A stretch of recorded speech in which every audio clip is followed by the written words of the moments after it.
اللہ اللہ اللہ۔ السلام علیکم محترم ناظرین، آج ہم آپ کے سامنے رمضان کے وہ باریک مسائل جو ہم میں سے ہر ایک کو پیش آتے ہیں کہ ان سے روزہ بعض دفعہ ٹوٹ جاتا ہے لیکن ہمیں خبر نہیں ہوتی، اور بعض دفعہ روزہ نہیں ٹوٹتا اور ہم پریشان ہو جاتے ہیں کہ ہمارا روزہ ٹوٹ گیا ہے۔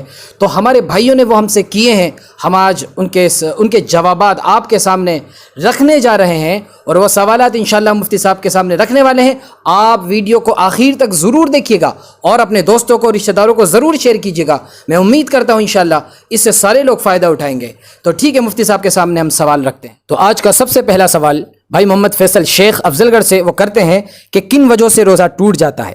اگر ہم ناپاک ہوں اور سحری کا وقت تنگ ہو تو پہلے سحری کھائے یا غسل کرے؟ کہ اگر غسل کریں گے تو سحری کا وقت نکل جائے گا، ایسے وقت میں اب کیا کرنا چاہیے؟ سحری کھائیں گے یا غسل کریں گے؟ میں امید کرتا ہوں انشاءاللہ مفتی صاحب ہمارے سامنے اس کا جواب پوری وضاحت کے ساتھ رکھیں گے۔ آپ لوگ آخر تک غور سے سنتے رہیں۔ بسم اللہ الرحمن الرحیم۔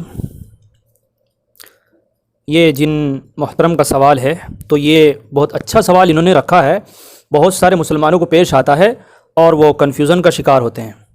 تو دیکھیے، کچھ لوگوں کے ذہن میں یہ ہے کہ اگر ہمیں رات کو نہانے کی ضرورت پڑ گئی ہے یا شادی شدہ ہیں تو جس کی وجہ سے ان کو غسل کرنا تھا وہ غسل نہیں کر سکے، آنکھ ایسے وقت میں کھلی کہ تھوڑا سا وقت تھا کہ اگر آپ یا تو کھانا کھا سکتے ہیں یا پھر آپ غسل کر سکتے ہیں، تو کچھ لوگوں کے ذہن میں سوال یہ چلتا ہے کہ شاید ہم نے اگر ناپاکی کی حالت میں سحری کا وقت ختم کر لیا اور وقت پورا ہو گیا تو ہمارا روزہ بھی شاید نہیں ہوگا۔ کچھ لوگوں کا یہ سوال ہے، تو میں آپ کو بتانا چاہوں گا کہ اگر آپ ناپاک ہیں اور ناپاکی کی حالت میں آپ نے روزے کا آغاز کر دیا ہے تو روزہ شروع ہو جاتا ہے، غسل آپ بعد میں کر لیں، اور ایسے وقت میں یہ ہے کہ جلدی سے آپ سحری کھا لیں کچھ اور اس کے بعد میں غسل کر لیں۔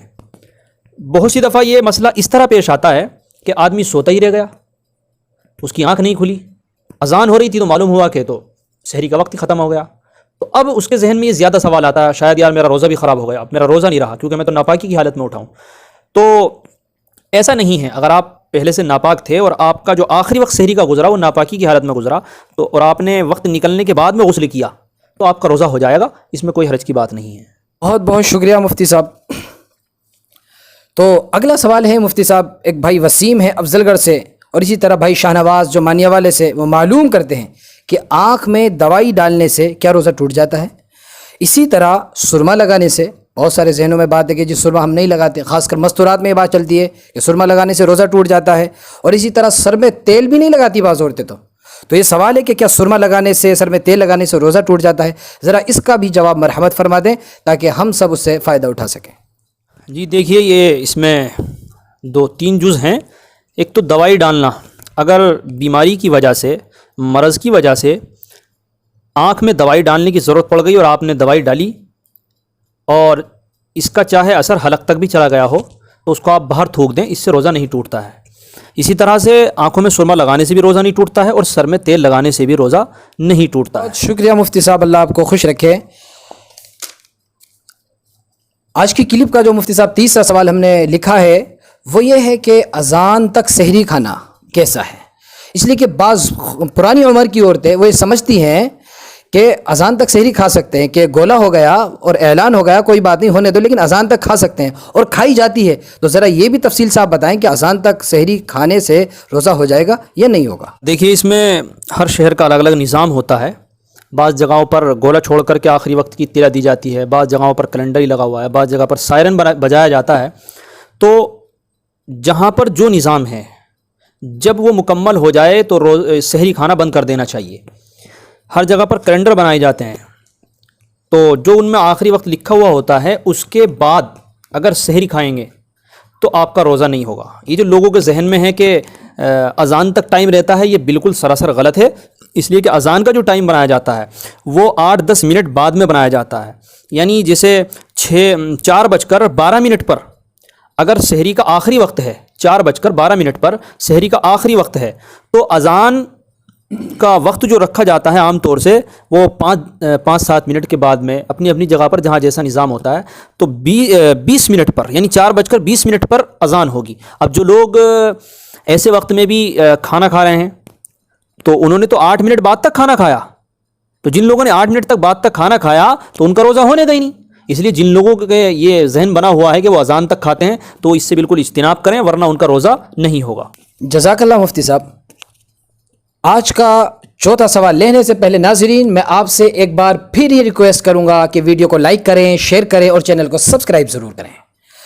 تو تیسرا سوال مفتی صاحب ایک مولانا نفیس صاحب ہیں ریہڑ سے، اور اسی طرح سے عبد الکریم صاحب ہیں، حاجی عبد الکریم صاحب ہیں افضل گڑھ سے۔ وہ معلوم کرتے ہیں کہ ہم اپنے گھر میں ہیں اور پڑوس کی مسجد میں وہاں کے مائک سے یا ویڈیو کانفرنسنگ کے ذریعے سے ہم اپنے گھر کے اندر امام کے پیچھے نماز پڑھ لیں، تو اس کے بارے میں ذرا تھوڑی تفصیل سے آپ جواب فرما دیں، یہ مسئلہ شاید نیا ہے ہم لوگوں کے لیے۔ جی دیکھیے، یہ کافی آ رہا ہے اور ڈیجیٹل زمانہ ہے تو لوگوں نے سوچا کہ نماز بھی ہو سکتا ہے، کہیں سے ڈیجیٹل نکل آئے، تو یہ بھی ایک لوگوں کے ذہن میں ہے۔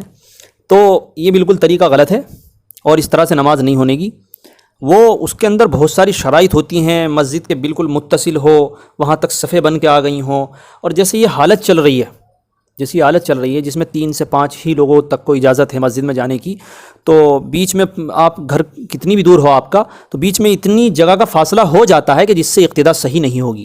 یعنی اگر بیچ میں امام اور صفیں جو ہیں ان کے بیچ میں اگر اتنا فاصلہ ہو کہ ان میں ایک سواری گزر جائے گی تو پھر اقتداء صحیح نہیں ہوتی ہے۔ آپ اس امام کی اقتداء نہیں کر سکتے چاہے آواز دور تک بھی جا رہی ہو، تو بیچ میں اتنا فاصلہ ہو جاتا ہے کہ جس کی وجہ سے ان کی اقتداء صحیح نہیں ہوگی۔ اسی طرح سے جو دوسرا انہوں نے لکھا ہے یہ مولانا نفیس صاحب ویڈیو کانفرنسنگ کے ذریعے سے، تو یہ بھی نماز کی اقتداء کے لیے بالکل درست طریقہ نہیں ہے اور اس طرح بھی نماز نہیں ہوگی۔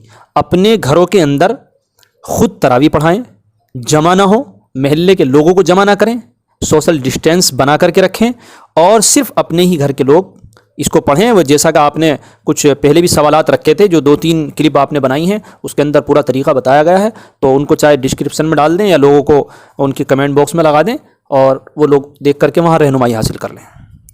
تو ناظرین یہ آج کے سوال تھے جو ہم نے آپ کے سامنے رکھے۔ کچھ اور بھی سوال ہے جو انشاءاللہ اگلی کلپ میں آئیں گے، میں امید کرتا ہوں آپ کو پسند آئے ہوں گے۔ اور اگر آپ کو لاک ڈاؤن کے اندر تراویح کیسے پڑھیں، امامت کیسے کریں، ہر گھر کے اندر تراویح پڑھی جائیں گی، کس طرح سے پڑھی جائیں گی، کیا طریقہ ہوگا، یہ ویڈیو ہماری پہلے آ چکی ہے، لاک ڈاؤن میں تراویح پارٹ 1 پارٹ 2، ڈسکرپشن میں لنک دے دیا جائے گا، آپ چاہیں تو اس میں دیکھ سکتے ہیں جا کر کے۔ اگر آپ کا کوئی سوال ہے تو آپ ہمیں کمنٹ باکس میں لکھ کر کے ہمیں معلوم کر سکتے ہیں، پوچھ سکتے ہیں، انشاءاللہ ہم اس کا جواب دینے کی پوری کوشش کریں گے۔ جزاک اللہ۔